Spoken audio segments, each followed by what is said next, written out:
For this vlog, I'll be discussing chapter 23. Chapter 23 basically talks about journalist judgments versus audience, basically what the audience wants. To begin, it says, it is a balancing act as old journalism, choosing between the story an audience wants to hear and the stories that journalists from their training and their experience believe people need. For a long time, journalists made those choices based on instinct and perhaps a little market research. Today, web analytics can instantly show exactly which stories audience members are reading, commenting on, and sharing on social media. So, in a sense, like when it comes to journalism, I understand that journalists want to write about what they feel like people should, know and everything. But if that's the case, I feel like that should always come from like a news platform or something like that. Because when it's something that, citizens or anybody may like absolutely need to know, it should be on the news platform, not a platform that audiences, have a choice of looking at. So not something that's like here. It shouldn't be maybe not even personal blogs, because everybody doesn't read personal blogs. Everybody doesn't care about the next person's opinion. So overall, when it comes to journalists writing, I feel like they should always write based on what the audience wants, because that's how you'll always get some type of feedback, because you're writing what your audience wants to see. So as it goes on, it says, once you have that information, what do you do with it? If your audience reliably clicks on stories about celebrities and their divorces, but not stories about budget deficiencies, does that mean that you should start running stories on budgets? I feel like just that question. But like I was saying, you don't necessarily have to stop reporting on a topic. You could just approach the topic in a different way to make things a little bit more interactive or fun for your readers.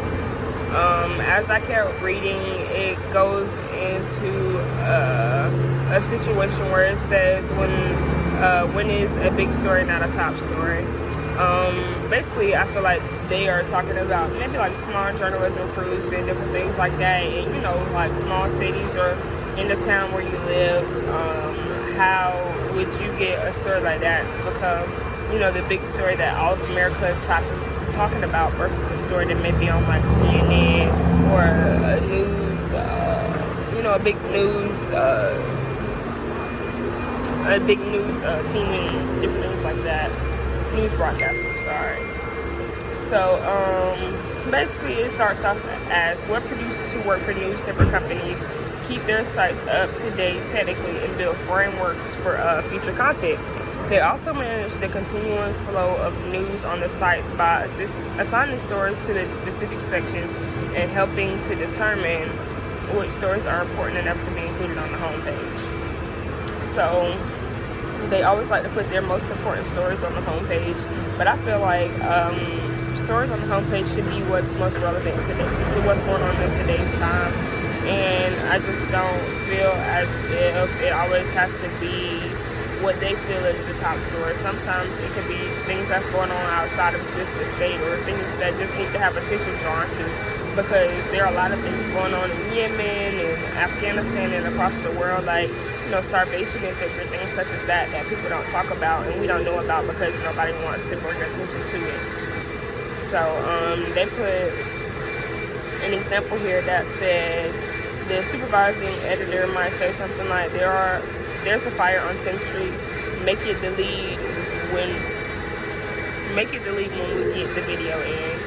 So basically, they're gonna make this a lead once they get more information to go along with it. But I don't feel like that's probably the most important story that they had to tell about a fire being on 10th Street. So overall, I feel like this chapter was really simplistic and it got straight to the point to basically cater to your audience's needs, but also get out the word of news that is important or news that can affect citizens of that area and different things.